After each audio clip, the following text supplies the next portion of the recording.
how to play the Queen's Gambit. I'm continuing this series by looking at a game by the 12th world champion Anatoly Karpov. Well, who better to turn to? An absolute master strategist. And he's playing against Boris Spassky, and this was played in the legendary Montreal tournament in 1979 that Karpov won, sharing first with Mikhail Tal. Don't forget to like, comment, share and subscribe, and do consider supporting us via PayPal or Patreon. So here, Karpov with white played bishop f4. Now, this has turned really into the main line of the Queen's Gambit, rather than bishop g5. Basically, it keeps more tension in the position. When the bishop goes to g5, there is a tendency for more pieces to be exchanged. What I'll do is I'll go through the game, and then at the end I'll give you more detail on some of these opening variations. So c5. Now black can get away with this because there is less pressure on the centre. With the bishop on g5, obviously that can be struck out, and then it's possible to take the pawn on d5. But you can get away with c5 here, attacking white's centre. So black develops. This is all very normal. This was, you could say, one of the main lines in the late 70s. And now the castle's queenside leads to absolutely wild positions. There's fascinating variations there. But at that time, rook d1 was the main move, which possibly threatens to play b4, winning a piece. In fact, it's not that clear, but soon it'll be a threat. And here, bishop b7 is the most popular choice, although, well, I'll show later that actually other moves are possible there. But this, in the late 70s, was the main line, knight d2. So basically this knight is swinging over to drive back the queen, and then you can start attacking here. Of course, at the moment, that pin is a bit annoying, so that's the idea of knight d2. And here, at that time, e5 was the main line, as played in the Karpov-Korchnoi match in 1978. In fact, Korchnoi playing white against Karpov. So Karpov is almost playing against himself. And of course, he would have been really familiar with the positions after e5. And so I can imagine that's why Spassky played a more modest move, bishop d7. But that doesn't really challenge white. Bishop e2, and now Karpov just brings the king to safety. And Spassky put the queen all the way back to d8. Well, maybe he could have played to b6 and kept it a little bit more active. But anyway, pawn takes pawn, pawn takes pawn, and now knight f3. So we have a standard isolated queen's pawn position, but black's pieces are rather passive. This rook stands on the c-file. That's fine. It's opposite white's queen. Normally it would be, on e8. So it's a slightly strange positioning of these pieces. h6 played by Spassky. That's to prevent bishop g5, which would, well, increase the pressure on the d-pawn. Now, we've really started the middle game now. Both sides have developed. Have a little think. How do you play here with white? Because this is where Karpov starts to turn the heat on the position. So I'll have a slurp of tea. You have a little think.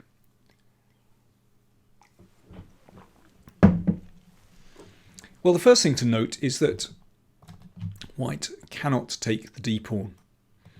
Because if takes here, and then that uncovers an attack on the queen, and then you take the rook. No good.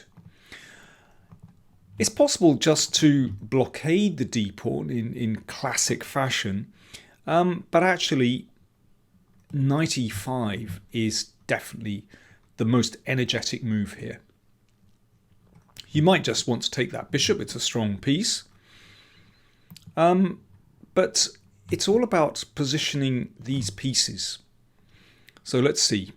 Bishop e6 from Spassky supporting this pawn. And now Karpov carries through his strategy of improving his pieces. So first of all, knight takes knight. Now this is a really important moment, because if black could recapture with the pawn supporting the d pawn, then he'd be okay. But that's not possible because of bishop a6 winning material.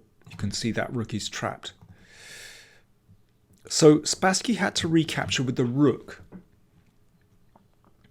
And now bishop f3. So you can see how moving the knight made room for that bishop to attack the d pawn. So there's more pressure on there. Queen b6. The queen steps out of the line of the rook. Fair enough. Now again, because of the pin, that pawn can't be taken. And now another excellent move from Karpov. Again, all to do with that knight move, knight e5. The bishop comes to a superb diagonal, putting pressure on the knight, and also, maybe just dropping back to d4 in some positions. So the knight came to e4. Otherwise, soon white would be able to just move the queen out of the way, take on the knight, and then just take the pawn here. So knight e4, exploiting this pin. Now, there is actually no need to take this pawn, which would give these bishops, definitely the light square bishops, something to do. Instead, just queen e2. And the bishop is in the perfect position because it's covering the knight on c3. So knight takes c3, bishop takes knight. And here another really important moment in the game where Spassky has a very, very difficult position. Karpov has put his bishops to wonderful squares, basically on the long diagonals. And you can see by comparison with black's bishops, which are a bit passive, these bishops are wonderful. And here Spassky decided that he should defend the pawn with rook d8, and that's the start of really how he falls into a really passive position. But it's really difficult here. I'm sure that he wanted to play bishop takes pawn. Now, of course, if pawn takes bishop, rook takes bishop, everything is fine. But here Karpov would take on g7, king takes, and then pawn takes. Now, material is still even, but in practical terms, you can see black's pawns are split here. The king is also a little bit weak, and I think that's difficult to defend. But, well, there would be imbalance in the position, but not nice to defend. There's also the possibility of sacking the exchange, although it doesn't look like there's enough compensation. So a tricky one. Spassky decided just to defend the pawn. And now, well, the way is clear. Basically, Karpov can pile up on that d pawn, and, well, you can see that Spassky has had to put both the rooks passively behind the pawn here, and there's no chance of advancing because that bishop covers.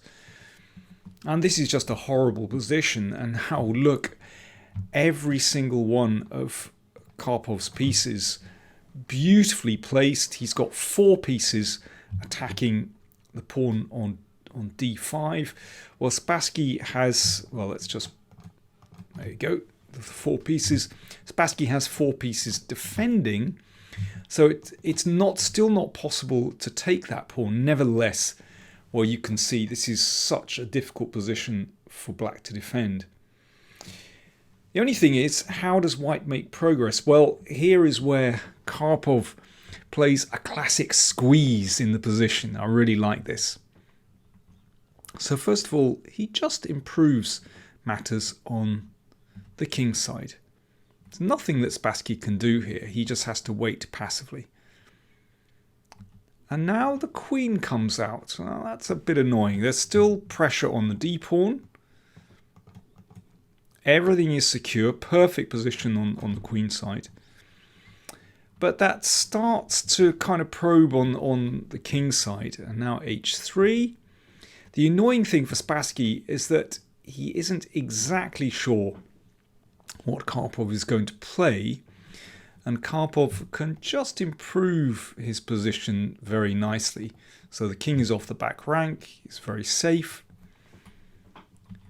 And now, finally, Karpov decides to increase the heat while the king is perfectly secure. Threat, f5, winning a piece. And, well, if that is blocked by f5, then the queen will sneak in. And then after bishop e5, basically black can hardly move in this position. There's still pressure on that d pawn. There's a potential little pin there, which is very annoying actually. The bishop controls these squares. The rooks can't move. I mean, it's almost a Zugzwang position actually. But more than that, white can actually play actively. So g4 is coming very soon, and that's just so bad. So f4 played. So Spassky played f6 to give the bishop some room here in case it's threatened. Also not a very attractive move, considering that it weakens these squares, blocks the bishop. Not very nice at all, but, well, needs must. So now the queen came back. Well, there's no need to commit yet, and that just keeps up the pressure on the d pawn. Queen b5, Spassky is just waiting, and now g4. Karpov started to increase the pressure again, and actually there's a clear idea here in this position. Well, it's almost impossible to defend this position. Spassky played g5. I think he was hoping perhaps to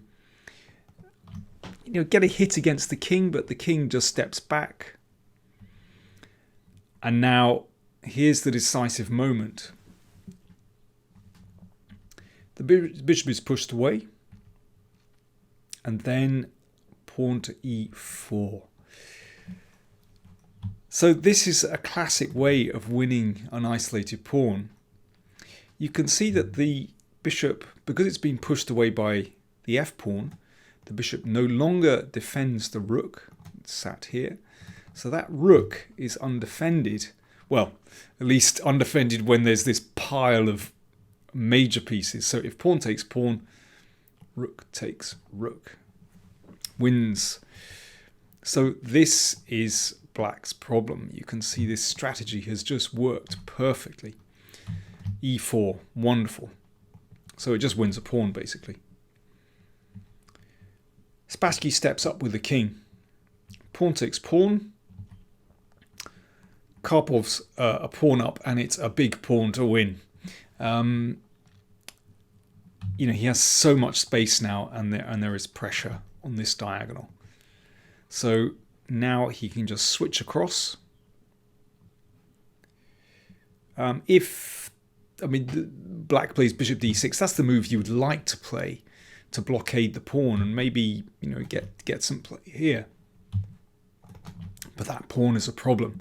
It's possible to go in straight away with rook e6, but maybe preparation first. Rook here, and then rook e6 is coming. And, well, black is just going to fall apart in that position. So after rook e2, Spassky played b5, but that allowed just a little combination. Rook takes bishop, and pawn to d6, forking queen and rook. And queen c4 didn't help matters. There's no need to take here yet. Be careful, that's on. First of all, just b3. Pushing the queen away, so after queen c5, then we can take on e7. And, well, white is a whole piece up. I mean, this is a strategic masterpiece from Karpov. I love the way that he didn't hurry. and just improved things very carefully. So if we come back to this position, yep, it's got black tied down, but these moves, bishop g2, and then a little later on, h3 and king h2.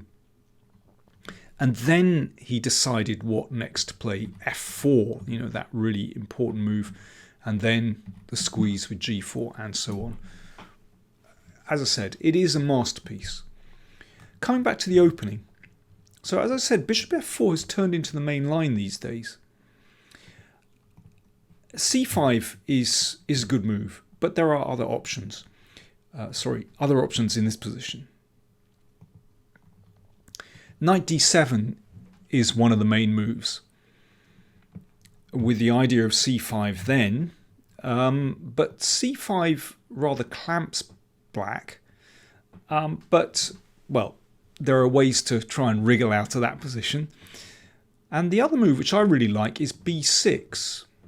Simple idea of developing here, and potentially supporting the pawn on c5. And actually there's sort of some very interesting pawn sacrifices in that line. So yeah, all is not yet lost basically with c5, and even this whole variation with c5. This is quite playable for black, but it is very theoretical. But castles is the move that one has to really pay attention to. That there is a lot of theory there, and yeah, really sharp positions arise. If you're interested to find out more about the Queen's Gambit, you want to have a repertoire for black, then do check out my chess-based DVDs and downloads, where I provide a complete repertoire for black, and there's over 5 hours worth of material there. So, well, do check out the links in the video description if you're interested in that. Thanks for watching.